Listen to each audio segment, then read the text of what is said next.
He sat alone at the V-mail counter, the flag outside still tangled in the morning wind. The officer behind him scoffed, saying, "No German could ever understand mercy." His words landed heavier than the medals on his chest.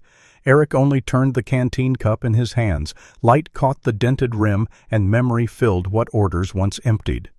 Quiet men leave echoes too. Sometimes they sound like forgiveness. The hiss of the radio bled through the cold like a restless ghost. Frost webbed across the canopy, tracing its own map of fear and altitude. Somewhere beneath the clouds, war was happening. Paper reports, coded orders, dots on a screen. Up here, it was just one man, and the weight of a single command. "Eliminate the crippled bomber," the voice said, sharp and metallic, already fading into static. Captain Eric Albrecht adjusted his oxygen mask, eyes narrowing through the blur of contrails. A silver shape limped across the sky ahead, engines coughing, smoke wings trembling in a slow descent. It wasn't an enemy anymore. It was just a story falling apart. He steadied the sight, the crosshairs glowing faintly against the sun-touched clouds. Then the radio cracked again, angrier this time. "Why wait? Finish the job." His hand hovered. The trigger felt alive beneath his glove, a heartbeat he didn't want to hear. He could see parachutes blooming below, tiny white seeds drifting toward the valley, men inside them, frightened, weightless human. The command repeated, louder, impersonal, the kind of voice that expected obedience more than thought. Eric's breath fogged the glass. He looked down, searching for something steady, and his eyes caught the small object dangling from the control panel. A canteen cup, its metal dull from age, etched with a faint eagle crest and the initials EA. The cup swung gently with the turbulence, a relic from training days back when flight still felt pure. He touched it, once gloved fingers, leaving a soft print in the frost. The metal was cold enough to remind him that orders were easy. Understanding them was harder. "Do you copy, Albrecht?" "Frey copy," he said quietly, but the words never reached conviction. Outside, the bomber's smoke trailed like a ribbon, unspooling through heaven. Inside the cockpit seemed smaller air, heavier. The needles on his altimeter quivered, waiting for him to decide what kind of man he was. He imagined the faces of those drifting parachutes, strangers, perhaps fathers, perhaps no older than his cadets back home. The static roared again, a mechanical storm of impatience. He reached for the control yoke, then paused, his thumb brushing the rim of the cup instead of the trigger. The silence that followed wasn't peace, but the absence of noise that sometimes hides truth. The cloud cover thickened, sunlight fractured through layers of white, turning everything soft and uncertain. The bomber vanished into that light like a confession half-spoken. Eric's aircraft kept steady, engine murmuring low as if relieved. "Report complete," he whispered, though there was nothing to report. He looked once more at the canteen cup, its faint engraving catching a flicker of gold, and realized the distance between duty and mercy was thinner than the frost on his window. Then the radio faded into a single line of static. The sky for a heartbeat was perfectly still. He steadied the sight, but his hands refused. The morning light fractured across the canopy, turning every scratch in the glass into a tiny sunrise. Eric adjusted his flight path, the hum of the propeller deepening until it matched the rhythm in his chest. Somewhere behind the clouds, a voice still barked orders, but it sounded smaller now, drowned by wind and altitude. Below, the bomber staggered through open air, one wing trembling like a wounded bird trying to stay aloft. The crew's signals flickered from the fuselage, white cloths waving in patterns of surrender. Eric should have turned away. He didn't. He eased the throttle. The Messerschmitt glided closer until both planes floated in the same current of air. The radio snapped alive again. "You're protecting him." "What are you doing, Albrecht?" "He's already dying," he answered. "He doesn't need help from us to finish it." Static swallowed the reply. The cup that had hung from the control panel trembled, then slid from its hook, clinking once against the floor. Its fall sounded louder than any explosion. Eric's hand instinctively reached down but stopped halfway. Duty was sitting in that cup, waiting to be picked up or left behind. He chose to leave it where it landed. The planes drifted nearer, the bomber's broken tail barely clearing his wingtip. He could see faces now tiny behind shattered glass, men staring back not as enemies, but as witnesses. Sunlight flashed from their cockpit window, a signal he couldn't read but somehow understood. "Pull back!" Albrecht, another voice commanded, sharp as a drill whistle. "Too close, you'll collide." He smiled behind his mask, a quiet human smile. Maybe too close was the point. He leveled his speed with the bombers matching its descent inch for inch. The two aircraft moved like dancers out of rhythm, yet sharing the same song. Between them, the air turned warm, golden fragile. For a moment, even the war seemed to pause to watch. The cloud line opened, revealing the snow-streaked valleys of the Alps. Columns of light poured through gaps like spotlights on a stage. Eric's gauges jittered. Warning needles quivered in red, but he ignored them. The instruments spoke of risk. His heart spoke of proportion. Albrecht responded. "I'm here," he said softly. "Still here." His own reflection shimmered in the bomber's side panel, a mirrored outline one man duplicated across an invisible border. He wondered if the crew saw him not as a killer, but as an echo of their own fear. The plane shuddered. Wind shear jolted both craft sideways. Eric steadied the stick wings, trembling. His voice dropped to a whisper. "Hold together. Just a little longer." Through the glare, he noticed one of the Americans' bare-headed eyes wide, lifting a hand in acknowledgement. A salute. A plea. Perhaps both. He nodded in return, unrecorded, unapproved. The radio command returned, distorted, desperate Albrecht. "What are you doing?" But by then, he wasn't listening. The propeller's whine had become his conscience. The sky around them dissolved into white glare. Clouds folded over like closing curtains. For a heartbeat, the two planes were silhouettes, sharing one outline, no flag, no rank, no side. He felt the aircraft yaw slightly, gravity tugged, the cup rolled beneath his boot, ringing once before settling. He glanced down at it, frost gathering around the faint initials EA, and thought so, this is what defiance sounds like. Then came the silence, vast, weightless, almost kind. He exhaled, hands resting on the yoke but unmoving. He chose not to pull the trigger. The words weren't on the radio. They existed only in the hum between heartbeats. Outside, the bomber dipped beneath the clouds, trailing a line of smoke that looked more like a prayer than a wound. Eric followed, keeping just close enough for them both to survive the descent. The storm had already erased the horizon. White dust swept over the wrecked field like pages being turned too quickly to read. Eric's parachute hung from a pine branch, torn and useless, its silk shivering in the wind. He staggered through the drifts until the faint shape of the bomber's fuselage appeared below a skeleton of aluminum half buried in snow. A low moan rose from inside, softer than the wind itself. He found the American lying amid broken radio cables, jacket torn, one hand still clutching a rosary. "Can you hear me?" A murmur came back, weak, unsure. "Lieutenant Michael Grant, 8th Air Force." Eric nodded, though the man couldn't see it.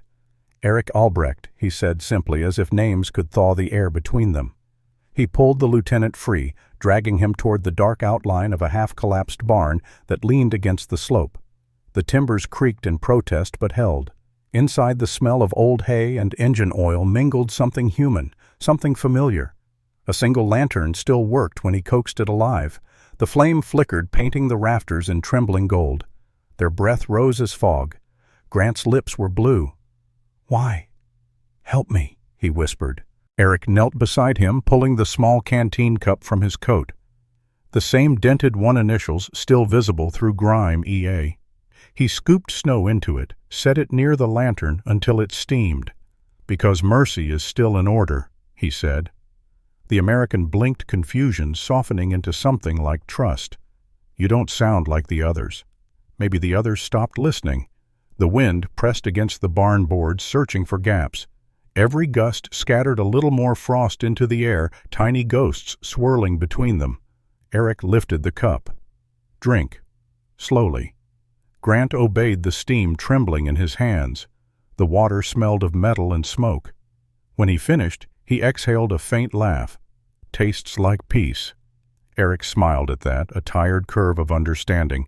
"Don't tell anyone. They might court-martial both of us." For a while, neither spoke.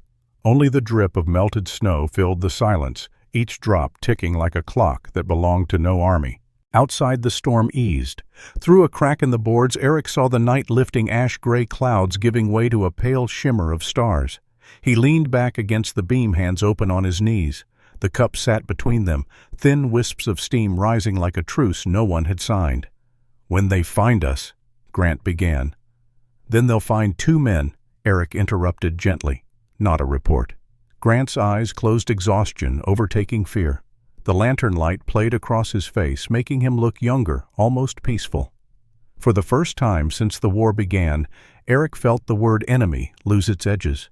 He looked again at the cup, now half full, its surface trembling with each gust. He whispered, mostly to himself, "Maybe that's enough to choose the smaller war."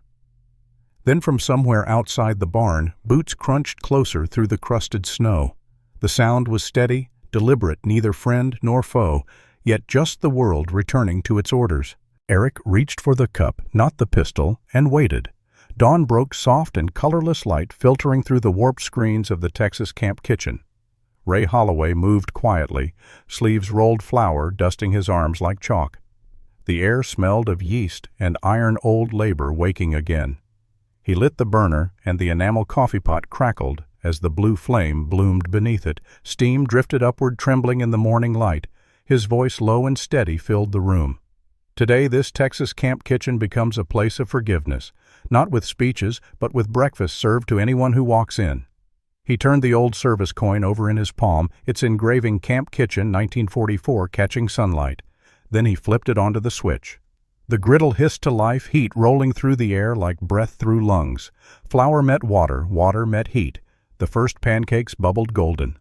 Outside, voices gathered, car doors, closing footsteps, crunching gravel. Leah Brooks entered first, camera in hand. "You really did it," she said. "Just breakfast," Ray replied, flipping a cake. "Some things are easier to fix than people think." Neighbors drifted in, veterans' kids, curious townsfolk. The smell of coffee filled the space. Then came the echo of formal shoes, Councilman Ritter face tight with disbelief. "Mr. Holloway," he said, voice clipped, "you're not authorized to use this facility. There are procedures." Ray didn't look up. "Plenty of coffee, Councilman. Might help with the paperwork." "This isn't a joke," Ritter snapped. "You're reopening a place that fed enemy prisoners. That's bad optics." Ray met his gaze. "We fed hungry people. Optics depend on where you stand."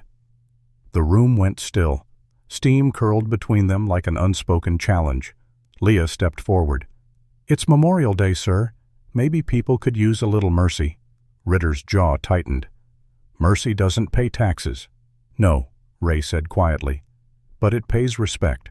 A new voice cut through the tremor of age wrapped in accent. An elderly man stepped forward, hat in hand. "My name is Hans. My grandfather was fed here, by Americans." He nodded toward the counter. "He told us he never forgot." Ritter blinked, unsure. Hans smiled faintly. "He said they served kindness with their bread." The tension broke. The air softened. Ray slid a plate toward him. "Then let's keep that recipe." Hans took the food with both hands. The griddle hissed again, steady and alive. From the chapel across the field, faint bells began to ring, folding into the rhythm of the kitchen. No one spoke. Forgiveness, it seemed, had found its own voice. Ray poured coffee into chipped mugs, passing them around. Ritter hesitated when one reached him. The cup was warm, fragrant. He took a small sip, then another. "Budget's covered," Ray said. For a moment the councilman's shoulders eased. Leah captured the image, sunlight through the window, steam rising like incense, the old veteran standing steady at the stove. She whispered, "You planned this." Ray shook his head. "You can't plan peace. You can only make room for it." The service coin gleamed on the switch, warm in the morning light. Around it, the hum of voices grew, a choir of forks, laughter, and soft gratitude. Outside, the flag stirred. Inside, history exhaled. And for a moment, everyone tasted peace. The war was ending, not with triumph, but with paperwork. In an office that smelled of dust and smoke, Captain Eric Albrecht sat before a dented typewriter, its metal ribbon frayed like memory. Outside, trucks idled with the indifference of routine. Inside, the world had narrowed to a blank form and a line for his signature. He read the header once more. "Mission 2217 Intercept Report. A column waited for details, enemy destroyed coordinates confirmation. The silence between the keys felt heavier than any engine he'd flown. His superior officer leaned against the doorframe, sleeves rolled, voice low. "They need closure, Albrecht. Write what keeps the gears turning." Eric nodded, though he understood what that meant. Closure was just a prettier word for forgetting. He rolled the page into the carriage fingers, hovering over the keys. The rhythm returned the same staccato as gunfire, now domesticated into bureaucracy. He typed slowly, "Enemy bomber down. No survivors." Each letter struck like a denial. When he finished, he stared at the sentence until it blurred. Somewhere beneath the carbon paper, a truer version of the story struggled to breathe. Satisfied, he asked. "Perfect," the officer said, lighting a cigarette. "File it and move on." Eric set the page on the stack, but the sound of it landing felt like a fall. From the far desk, a clerk fed earlier reports into a metal burn bin, the flame inside whispering approval. Paper curled, blackened, became ash, war's final translation. The smell of burning paper drifted through the room, faintly sweet, faintly wrong. The officer watched the smoke rise. "Soon we'll all go home," he said. "If there's anything left to go home to," Eric murmured.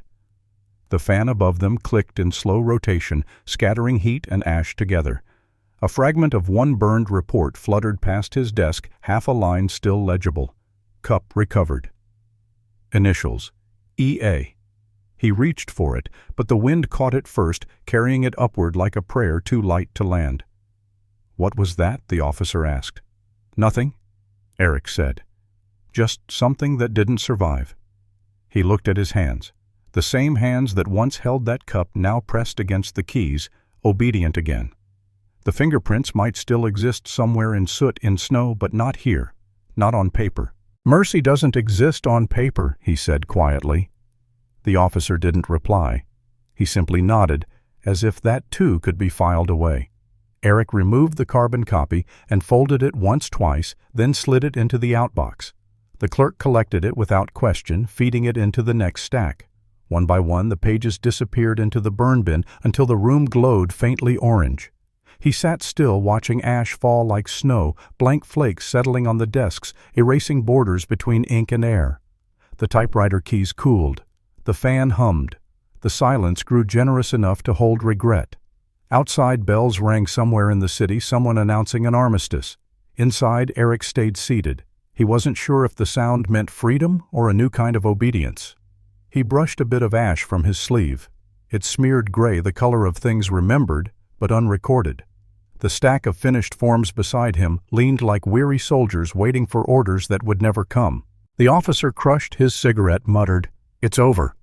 Eric gave a small, tired nod. "Then let's see what survives the silence." The fan turned once more, scattering what remained of truth across the floor. And when the lights flickered, he thought he saw a glint of metal under the desk, faint, circular, almost familiar. But when he bent to look, it was gone. History would record only silence. The museum air hummed like a patient engine, steady, reverent. Visitors drifted between displays, voices lowered to the hush of old churches. At the far end of the gallery, beneath soft amber lights, a small glass case stood apart from the medals and maps.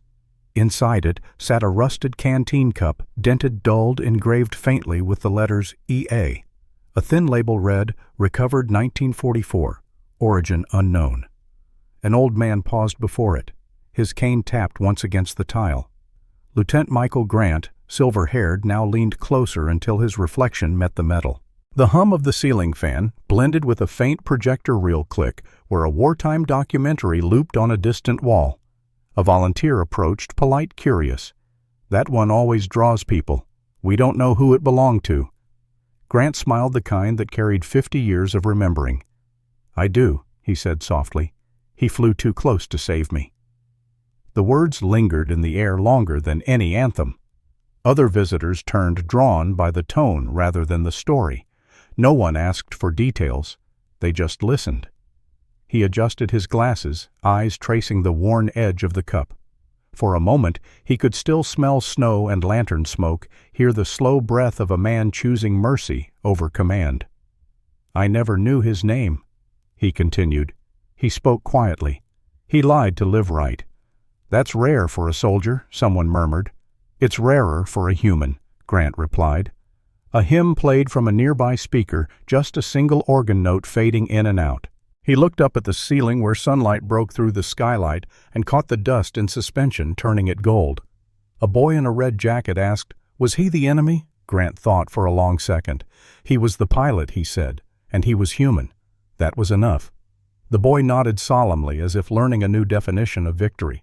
Across the hall, the guide dimmed the projector lights and the film flickered to its final frame, planes crossing a winter sky, two silhouettes moving in tandem. Grant's reflection merged with them in the glass, one figure layered over another indistinguishable. He pressed his palm lightly to the case. The chill of the glass seeped through his skin, but underneath it, warmth rose, a memory still alive inside metal. "He said mercy was still in order," Grant whispered. I believed him. Behind him, visitors gathered silently, their faces softened by comprehension. No applause, no commentary, just understanding replacing judgment. A caretaker walked by, adjusting the placard. She hesitated, then added 4 new words in pencil under the printed line, "Origin unknown, story known." Grant chuckled quietly, a sound half prayer, half release. He took a seat on the nearby bench, the hymn trailing to silence. Through the glass, his reflection still overlapped the faint outline of another man, the younger pilot, forever mid-flight. The museum lights dimmed for closing.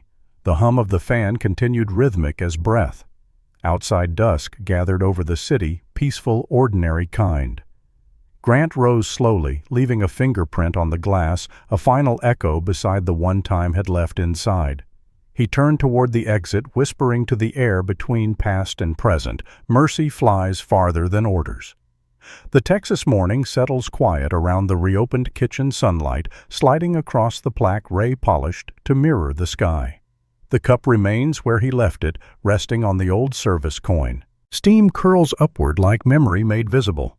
Forgiveness, he'd said, tastes like coffee after a long night, still bitter but warm enough to keep you going. Kindness doesn't ask for change. It just fills what's empty the way a canteen cup catches light without keeping it. Outside, the wind moves the flag soft as breath. Inside the plaque gleams steady proof that mercy once worked a shift here. Someone will unlock this door again. Someone will pour another cup. Kindness built this place.